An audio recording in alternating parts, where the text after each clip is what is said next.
So I was just watching this episode of Daily Show. It says TDS Daily Show celebrates Earth Day by tackling climate change. So one episode had this host visiting Duluth. Duluth is a small little a town or city in the state of Minnesota. I've been to Minnesota.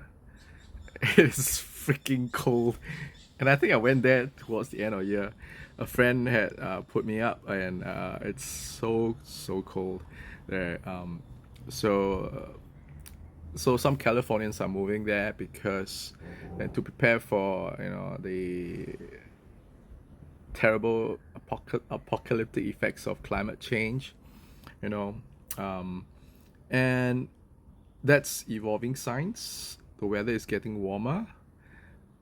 It's getting we're getting really crazy cyclones and what have you, tsunami, and even in Singapore we're getting such erratic storms.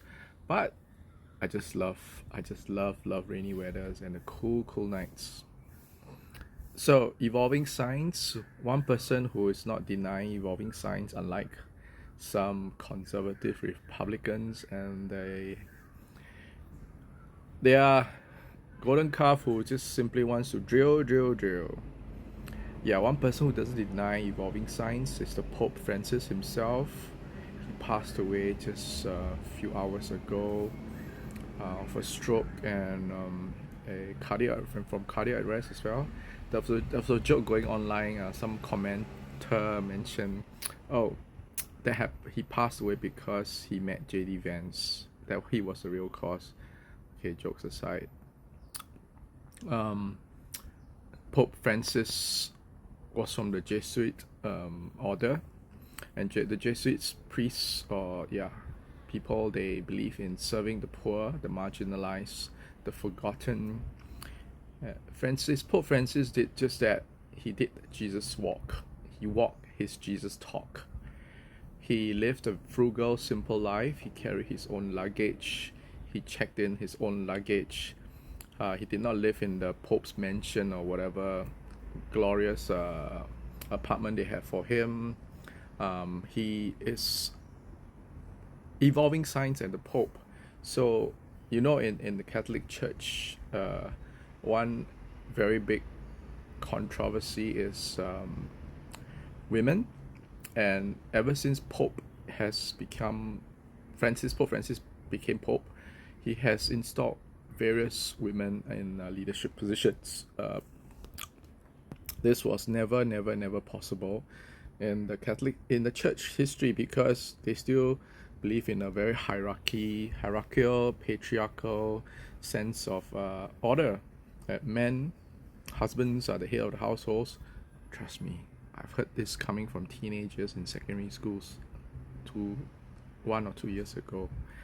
Yeah, it's horrific to hear this in modern day and age in Singapore, when they have working mothers and they have this very patriarchal, misogynistic worship of even Andrew Tate.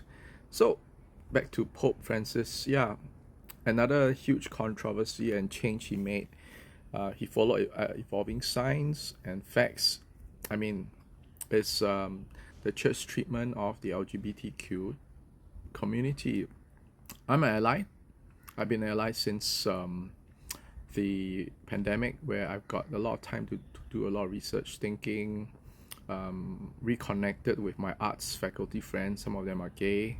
Listen to their stories, how they were treated by the religious organizations, and blah blah la di da. Ask even church leaders whom I had in contact with then about, So Pope Francis had reached out all very consistently to the LGBT community. And that, of course, was a huge scandal amongst the Catholics during his term as a pope. But soon people eventually saw through his actions and saw his heart. He was like Jesus. Jesus was always proactively reaching out to the marginalized, the prostitutes, the lepers, the tax collectors, those who are sick, the women who are committed affair, those whom the religious Pharisees and the Sadducees and all the religious uptight people stay far away from, and they don't even bother to talk to them. And is this the same of the modern church or modern religious people? You know, you forget we live in our own enclaves, our own echo chambers. We kumbaya, but we forget what Jesus really came here for, what Buddha. I find that Buddhists and Taoists are more tolerant towards the LGBTQ community. It's those from Abrahamic faiths that are more sticky with this issue. So Pope Francis, even towards the end, he blessed civil marriages of same-sex couples.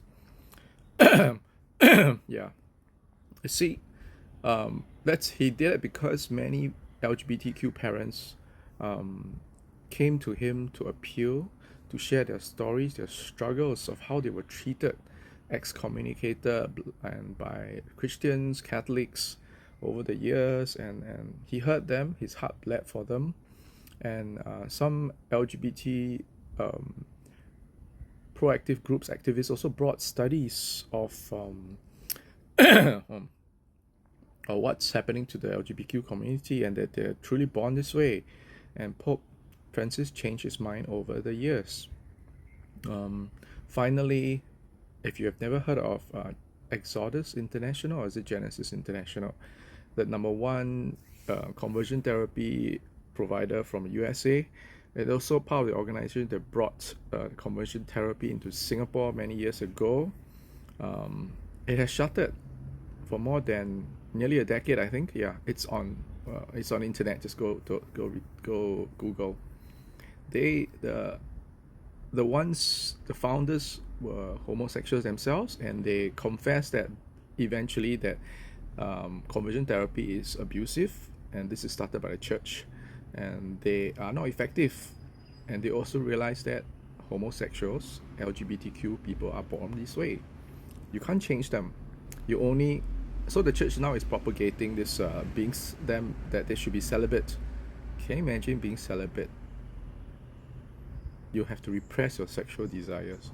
Can you imagine a Coke bottle, shaking it consistently over the years, and you finally popped it?